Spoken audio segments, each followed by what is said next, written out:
ये सनातन को और खासतौर से हिंदू को जो ये खंड खंड में जाति जाति में विभाजित करके राजनीतिक लाभ लेना चाहते थे। कुंभ में जो स्थितियां थीं, लोगों जाति भूल गए थे। एक ही चीज था कि वो सनातन प्रेमी हैं, सनातन को मानने वाले हैं। ये जो एहसास था, ये विपक्ष को पच नहीं रहा था।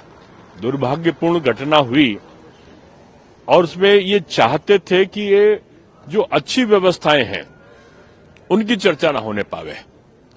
इसलिए वो जो दुर्भाग्यपूर्ण घटना है, कारण क्या है ये अभी जांच का विषय है कि भगदड़ अपने आप हुई कि भगदड़ किसी ने कराई, ये सब जांच के बाद पता चलेगा। लेकिन इतनी बड़ी व्यवस्था करी थी, 40 करोड़ लोग जहां उससे ऊपर लोग आ रहे हो मैं समझता हूं कि अद्भुत व्यवस्था वहां पर है। और आज बसंत पंचमी का जो स्नान है वो भी बड़े अच्छे और सुचारू रूप से हो रहा है। और मैं यही कहूंगा कि इन लोगों को दुखद घटना में भी राजनीतिक लाभ तलाशने की जो इनकी यात्रा है, विपक्ष को बंद करना होगा। तो योगी जी ने ये भी कहा पार्टी इस तरह की पॉलिटिक्स कर रही है तो सनातन विरोधी। हाँ, निश्चित रूप में इनका जो कृत्य है, आप देखो ये कुंभ को लेकर ही हास्यास्पद स्थितियां पैदा कर रहे थे, कंट्रोवर्सी क्रिएट कर रहे थे। बार बार की कुंभ में भीड़ नहीं आ रही, पहले बोलते थे कि वहां सब ट्रेनें गोरखपुर से खाली आ रही, फलाने जैसे खाली आ रही। उसके बाद जब अपार भीड़ दिखने लगी, उनको लगा कि हम कुछ कह नहीं सकते। और व्यवस्था जब देखने गए, उनको चारों तरफ देखने के बाद 11 डुबकियां इसे थोड़ी लगाई हैं कि अगर पानी साफ नहीं होता तो एक डुबकी नहीं लगा पाते, केजरीवाल जी जैसे नहीं लगा पाए। तो ये 11 डुबकी जो लगाए हैं वो वहां का स्वच्छ पानी देखकर लगाए हैं। बाद में नहीं हुआ कि बाहर आकर वो उसकी आलोचना करें। ये घटना दुखद घट गई और मैं यही कहूंगा कि संयम और एक तरीके से जो सनातन का सम्मान है वो विपक्ष को रखना चाहिए।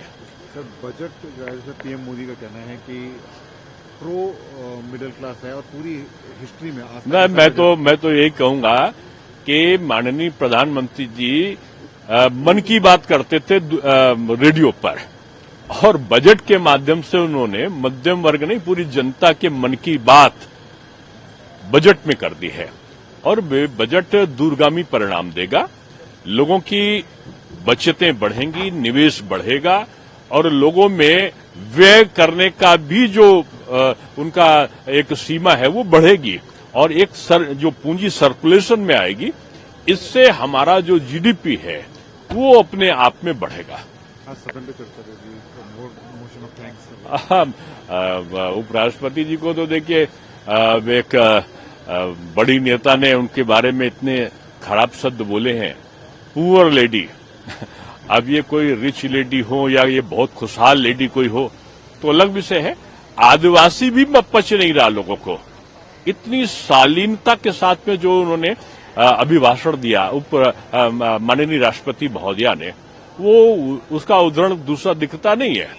शिष्ट शालीन तरीके से और बगैर किसी घबराहट के उन्होंने दिया। उसके बावजूद उनके बारे में टिप्पणी कोई आदरणीय राहुल जी कह रहे हैं बोरिंग है, माता जी बोल रही हैं कि पुअर लेडी। ये इन भाषाओं का प्रयोग संवैधानिक पद पर नहीं करना चाहिए।